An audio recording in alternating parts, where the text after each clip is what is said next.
Hello, welcome to the Asset Protectors channel.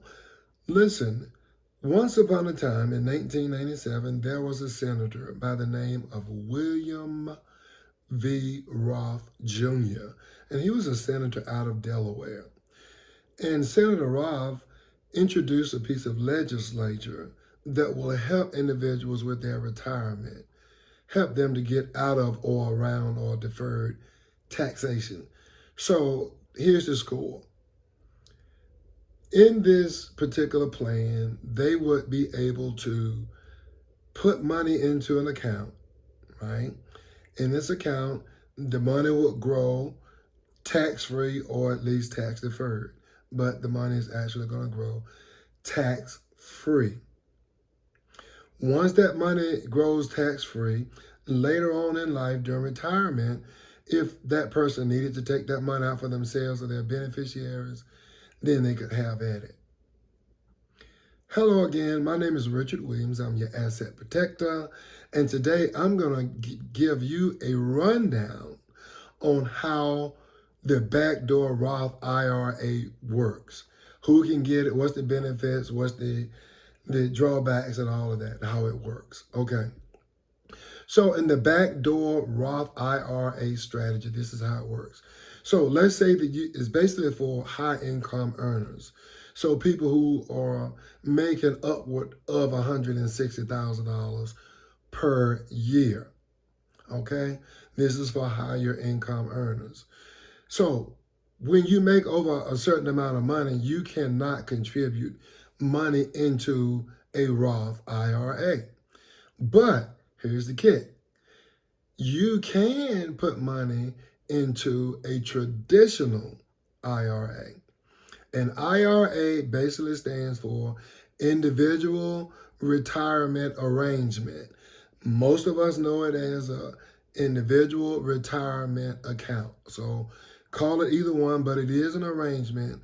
It's an arrangement that only happens in the United States. And it happens for individuals that want this taxation out of the way. So your money's already been pre-taxed. You don't want to pay taxes on it again. This is a way to get around it. Number one, when you want to contribute, when you over the threshold, you can contribute as much as you want into a traditional IRA. You got it. If you want to put in $10,000 or you want to put in $10 million, it's up to you. You can put in as much as you can afford to put into your IRA based on what your desires are. You put that into your traditional IRA, and then before your money begins to grow interest, you want to move that money from the traditional IRA into a Roth IRA. Now, this is not a conversion. It's not the same as a Roth conversion. You're converting the money, but it's not the same as a Roth conversion. So get that straight. You're simply moving that money from the traditional into your Roth.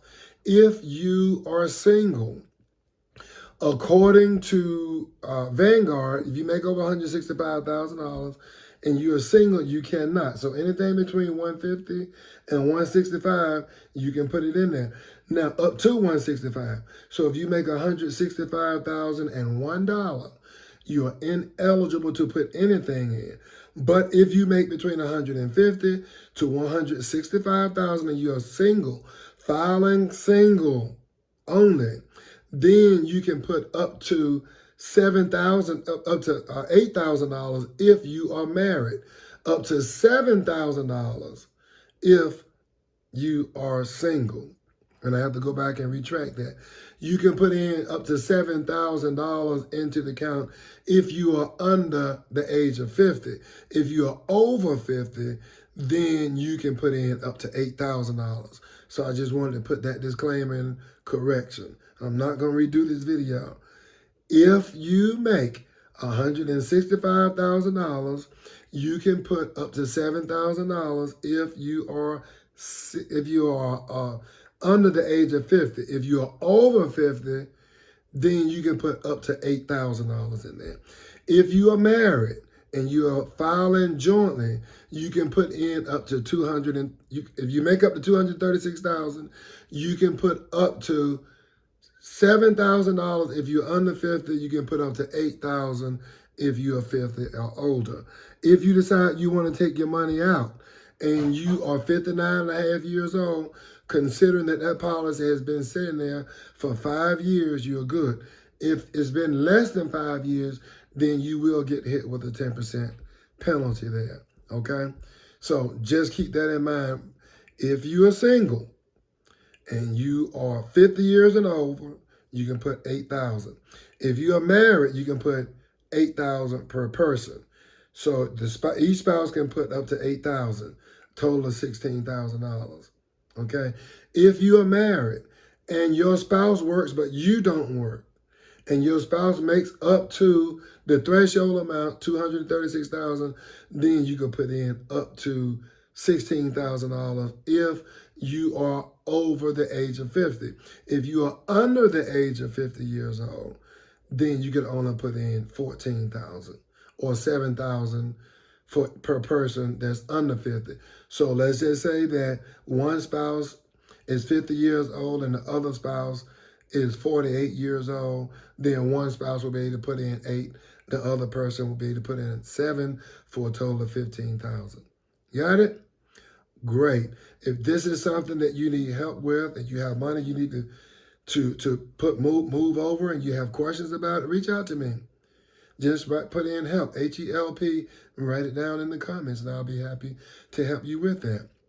Conversely, you have money sitting over at a past employer. Now you are working someplace else, or maybe you retired, and you still have that money sitting over there. Ask yourself this question. If you broke up with your lover or your spouse, would you leave your money with them, or would you take your money to where you have control over it?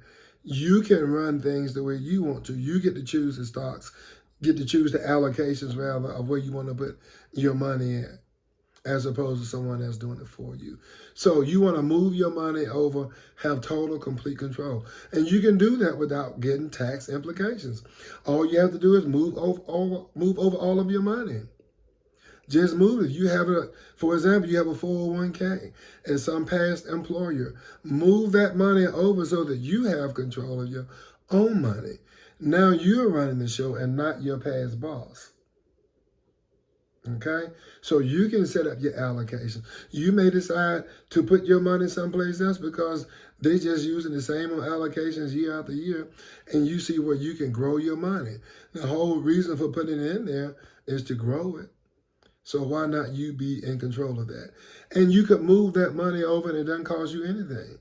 What you don't want to do is you don't want to have them to write you a check and you deposit that money in your bank account, because if you do, guess what?